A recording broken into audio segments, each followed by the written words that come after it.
앞서 오프닝과 이어진 보도에서 보신 것처럼 제20대 대통령으로 윤석열 당선인이 뽑혔습니다.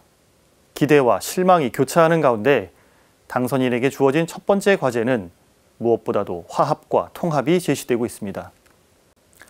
사실 이러한 과제는 투개표 이전에도 많은 이들에 의해 지적되었습니다. 역대급 비호감 대선 분위기 속에서 크게는 2명의 후보를 두고 지지와 반대로 양분되었기 때문입니다. 밥상머리에서도, 사무실에서도, 그리고 교우들이 모인 성당에서도 의견 충돌이 잦았고 SNS나 인터넷 공간에서는 총칼만 안 들었을 뿐 거의 내전 수준이란 말까지 나돌 정도였습니다. 현실적으로 윤석열 당선자의 득표수는 1639만 표이지만 이를 전체 국민인 5182만 명에 대비해보면 불과 약 32%의 지지로 대통령직을 시작해야 하는 상황입니다.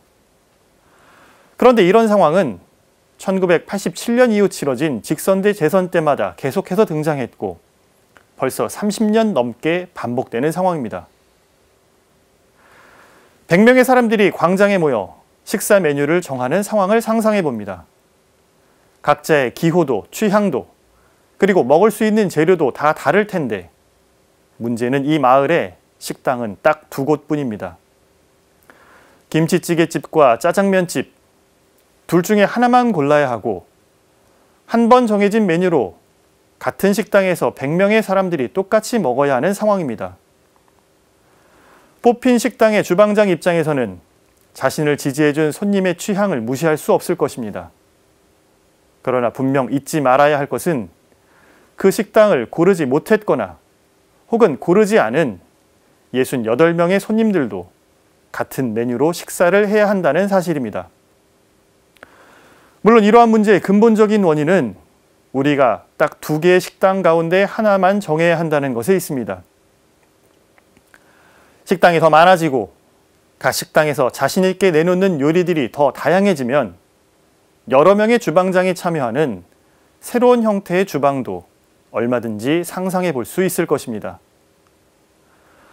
이번 대선에서도 다시 한번 양자택일과 승자독식이라는 한국 정치 현실의 한계가 가감없이 드러났습니다. 다음 대선에서도 큰 변화가 없다면 우리가 아무리 뛰어난 주방장을 뽑더라도 그가 내놓는 요리에 불만을 품는 사람들은 여전할 것입니다. 다양성 존중, 소수에 대한 배려, 민주주의가 다수결의 원칙을 고수하면서도 결코 포기하지 말아야 하는 중요한 가치들입니다. 이번 대선 결과처럼 정권이 교체되었다 할지라도 새로운 대통령이 꼭 잊지 말아야 할 것은 유권자의 다양한 정치적 의견을 조정하고 통합하는 리더십입니다. 오늘 사제의 눈은 이것만은 극복하는 대통령이길 기대합니다.입니다.